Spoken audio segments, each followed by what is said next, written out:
शीला दीक्षित के कमरे का एसी गिरने वाले केजरीवाल के राजमहल की पहली तस्वीर देखिए। रिमोट से खुलता है गेट। 2 फ्लोर के घर में भी है लिफ्ट। ना इस महल का नक्शा है, ना ही कोई टेंडर। क्या आरटीआई से बचने के लिए चली ऐसी चाल? कांग्रेस को कोसकर सरकार बनाने वाले केजरीवाल के घर में क्यों है नेहरू की फोटो? क्या कांग्रेस से है गहरा नाता? ये तस्वीर दिल्ली के मुख्यमंत्री अरविंद केजरीवाल के घर की है, जिसे देखने के बाद आप खुद तय कीजिए कि इसे चमकाने में आपके टैक्स का कितना करोड़ खर्च हुआ होगा। सबसे पहले 45 करोड़ में रिनोवेट हुए इस घर को बाहर से निहारिए। 2 फ्लोर के घर में 3 बालकनी दिखती हैं, बाहर पार्किंग के लिए बड़ा स्पेस और अंदर महंगी महंगी लाइट लगी हैं। अब इसके बाद घर के अंदर चलिए तो जो गेट है वो रिमोट से खुलता है। ये देखिए कैसे रिमोट का बटन दबाते ही गेट खुल जाता है, फिर लॉक हो जाता है। कहानी यहीं खत्म नहीं होती है। डाइनिंग रूम में पड़े महंगे सोफे और उसके पीछे लगी तस्वीर काफी कुछ कहती है। आपको याद होगा कि केजरीवाल कांग्रेस को कोसकर ही सत्ता में आए थे, लेकिन इनके यहाँ पर लगी नेहरू की तस्वीर सबको चकित कर रही है। इस तस्वीर को देखने के बाद उस दौर की याद आती है जब केजरीवाल कहते थे शीला दीक्षित के कमरे में 31 एसी लगे हैं, बाथरूम में एसी क्यों है? आज यही सवाल केजरीवाल से लोग पूछ रहे हैं, तो शायद वो जवाब नहीं देना चाहते। इस घर में लगे 8 से 9 लाख के एक पर्दे और 1 करोड़ की 10 टीवी से लेकर एक ईंट तक जांच शायद दिल्ली के उपराज्यपाल करवाएं। लेकिन सवाल यह है कि जांच में कुछ भी तभी निकलेगा जब कागजों पर कुछ हो। केजरीवाल के शीश महल को लेकर जो दावे किए जा रहे हैं उसमें 5 बड़े दावे गंभीर हैं।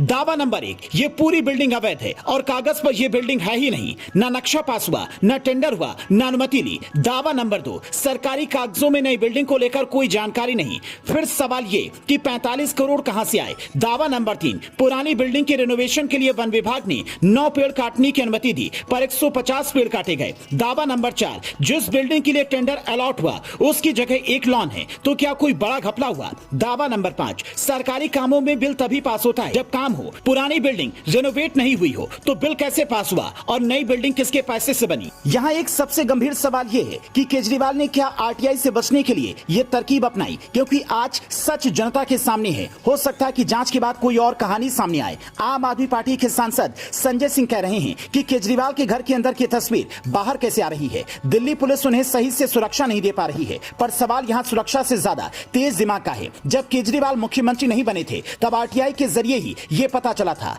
दिल्ली की मौजूदा मुख्यमंत्री शीला दीक्षित 5700 वर्ग फुट के बंगले में 31 एसी, 15 कूलर और 25 हीटर लगे थे। घर में 3 बेडरूम, 5 बाथरूम और एक बड़ा डाइनिंग हॉल, डाइनिंग रूम और आधा दर्जन नौकर के क्वार्टर हैं। इसे केजरीवाल ने घूम घुमाकर इतना बुनाया कि दिल्ली की जनता को लगा कि आम आदमी को मुख्यमंत्री बनना जरूरी है।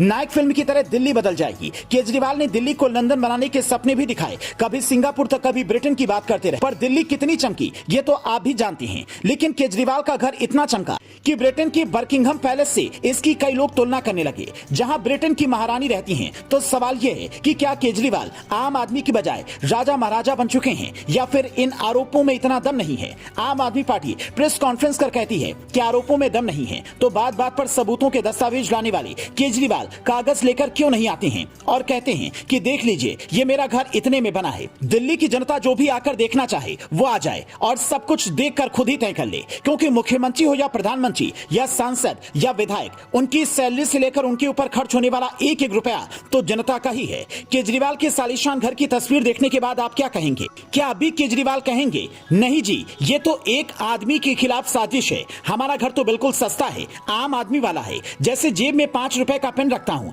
300-400 की शर्ट पहनता हूँ, सिंपल पैंट और चप्पल पहनता हूँ, वैसे ही घर भी साधारण है। बाकी सब सियासत है। या फिर इस बात को मानेंगे कि वियतनाम की टाइल्स अच्छी लगी इसीलिए मंगवा ली, आम आदमी के लिबास में रहकर बोर हो गया इसीलिए दिन में आम आदमी बना रहा और रात को आलीशान जिंदगी जीने की आदत पड़ गई। Bureau report, news flash.